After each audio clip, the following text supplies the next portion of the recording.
नमस्कार। आज हम एक महत्वपूर्ण और गहन विषय पर चर्चा करेंगे। आज हम भगवद गीता के 17वें अध्याय पर बात करेंगे, जिसमें भगवान श्री कृष्ण ने श्रद्धा त्रय विभाग योग का वर्णन किया है। इस अध्याय में भगवान श्री कृष्ण ने श्रद्धा के 3 प्रकारों का विस्तार से वर्णन किया है। ये 3 प्रकार हैं सात्विक, राजसिक और तामसिक। इस अध्याय में भक्ति, तप और यज्ञ के रूप में श्रद्धा के विभिन्न प्रकार का वर्णन करते हैं। भगवान श्री कृष्ण ने बताया है कि किस प्रकार की श्रद्धा हमारे जीवन को प्रभावित करती है। इस अध्याय को समझने से हमें यह जानने में मदद मिलती है कि हमारी श्रद्धा किस प्रकार की है और इसे कैसे शुद्ध किया जा सकता है।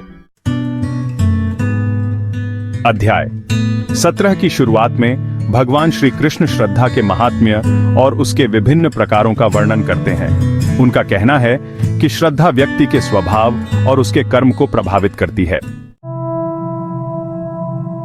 इस अध्याय में भगवान श्री कृष्ण भक्ति के प्रकार और उसकी प्रक्रिया का वर्णन करते हैं।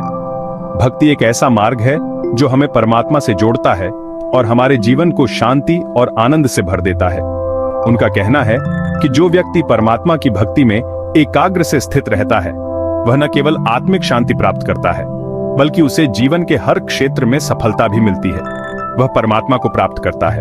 भक्ति के माध्यम से हम अपने भीतर की नकारात्मकता को दूर कर सकते हैं और एक सकारात्मक दृष्टिकोण विकसित कर सकते हैं। धार्मिक ग्रंथों में भक्ति का महत्व विस्तार से बताया गया है और यह हमारे जीवन को सही दिशा में ले जाने का एक सशक्त साधन है। भगवान श्री कृष्ण तप के प्रकार और उसके महत्व का वर्णन करते हैं। उनका कहना है कि नल से व्यक्ति अपने शरीर, मनुष्य और इंद्रियों को नियंत्रित करके आध्यात्मिक उन्नति कर सकता है। इस अध्याय में भगवान श्री कृष्ण यज्ञ के प्रकार और उसके महत्व का वर्णन करते हैं। उनका कहना है कि यज्ञ से समस्त ब्रह्मांड की स्थिति और समृद्धि की रक्षा की जा सकती है। इस प्रकार भगवद गीता के 17वें अध्याय में भगवान श्री कृष्ण ने हमें श्रद्धा, भक्ति, तप और यज्ञ के महत्व का ज्ञान प्रदान किया है। यह अध्याय हमें यह सिखाता है कि साधनाओं को समझकर और उन पर अमल करके हम अपने जीवन को पवित्र और उच्च बना सकते हैं। भगवद गीता के इस महत्वपूर्ण अध्याय में भगवान श्री कृष्ण ने यह भी बताया है कि हमारी श्रद्धा और भक्ति का स्वरूप हमारे गुणों पर निर्भर करता है। उन्होंने यह स्पष्ट किया है कि सच्ची श्रद्धा और भक्ति हमें आत्मिक शांति और मोक्ष की ओर ले जाती है। तप और यज्ञ के माध्यम से हम अपने जीवन को शुद्ध और पवित्र बना सकते हैं।